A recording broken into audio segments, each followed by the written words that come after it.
नमस्कार, मी शिवचंद्र विक्रम सोमवंशी आज छत्रपती शिवाजी महाराजांविषयी काही बोलू इच्छितो। महाराष्ट्राचा जो इतिहास घडविला तो कोणी एरेगेरे नव्हे, तर महाराष्ट्राचा इतिहास घडविला तो हिरव्या पिवळ्या साडीने, तलवारींच्या खणखणानं, घोड्यांच्या टापानं आणि शाहिरांच्या डफानं, आणि हाच इतिहास घडविला तो म्हणजे छत्रपती शिवाजी महाराजांनी। मानाचा मुद्रा त्या रेतीच्या रायाला, याच्या भक्तीला काही जोड नाही, अधंग सागरा समान सन्मान त्या सूर्याची शान, मराठी माणसाचा धगधगता अभिमान, काळी देते यात्री ज्याला शंभूंचा अभिमान, महाराष्ट्र देवराज्याचं पहिलं स्थान, असे ते प्रौढ प्रताप पुरंदर क्षत्रिय कुलवंश सुवर्ण सिंहासनाधीश्वर महाराजाधिराज श्रीमंत श्रीमंत श्री श्री श्री छत्रपती शिवाजी महाराज की।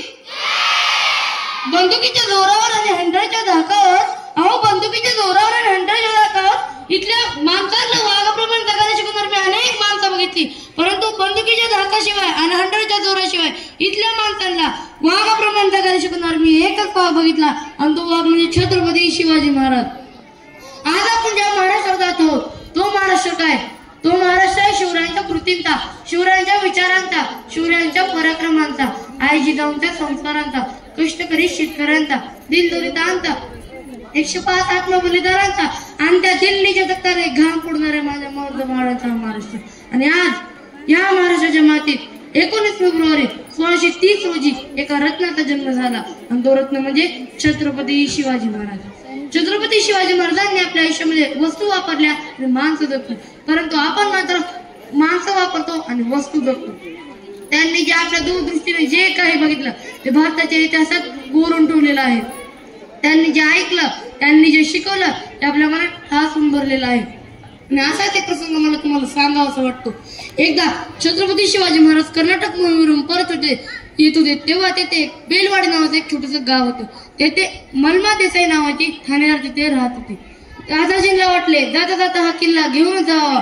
त्यांनी त्यांचे थोडे तडके सैन्य गोळा करून त्या किल्ल्यावर आक्रमण केला, परंतु मलमा होती जिथे चिकाटीची, तिने परत वार केला आणि महाराजांचा पराभव झाला।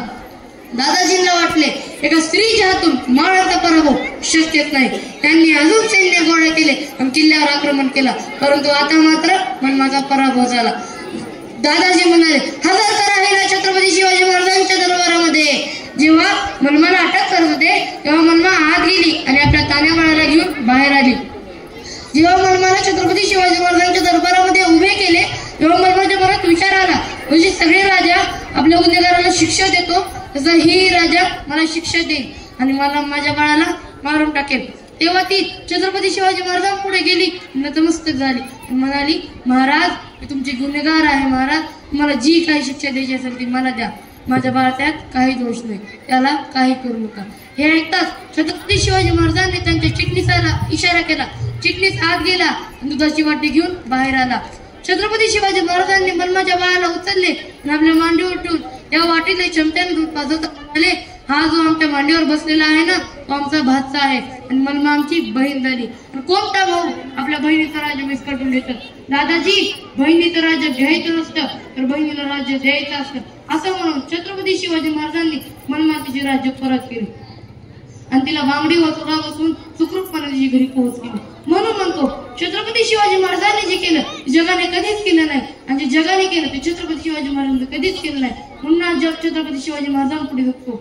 छत्रपती शिवाजी महाराजांनी आपल्या आयुष्यामध्ये स्त्रियांचा आदर केला, म्हणून आज जी कोणी स्त्री मला बघत आहे तिला मला एवढंच म्हणावं असं वाटतं, अगं तलवारीपेक्षा तीक्ष्ण तुझ्या नजरेची धार आहे, अगं तलवारीपेक्षा तीक्ष्ण तुझ्या नजरेची धार आहे, महाराष्ट्राची वाघीण तू भवानीचा वार आहे, महाराष्ट्राची वाघीण तू भवानीचा वार आहेस, भगवायची रक्षण तू स्वराज्याची मेघ आहेस, भगवायची रक्षण तू स्वराज्याची मेघ आहेस, दुबळी समजून तू स्वतःला, दुबळी समजून तू स्वतःला, आई जिजाऊची तू लेख आहेस, आई जिजाऊची तू लेख आहेस। आणि हा प्रसंग सांगता सांगता मला अजून एक प्रसंग आठवला। काही वर्षापूर्वी इटलीचे पंतप्रधान आपल्या भारताचं निरीक्षण करायला आले होते, तेव्हा गाईड्सने त्यांना विचारले, मला प्रेमाचं प्रतीक असणार ताजमहल बघायचंय का सोन्याचं प्रतीक असणार गोल्डन टेम्पल बघायचंय?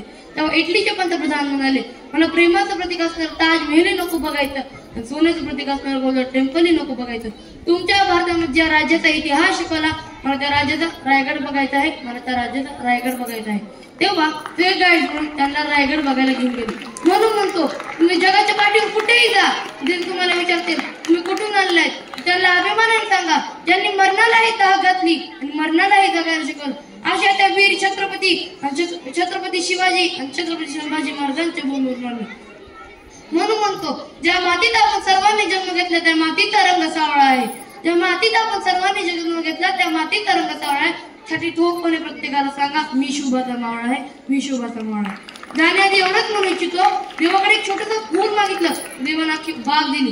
देवाकडे राहण्यासाठी घर मागितलं, देवाने अख्खा राजवाडा दिला. देवाकडे पिण्यासाठी पाणी मागलं, देवाने अख्खा समुद्र दिलं. देवाकडे जेव्हा देव म्हटलं तेव्हा त्यांनी छत्रपती शिवाजी महाराजांसारखा देव माणूस दिला. जय भवानी.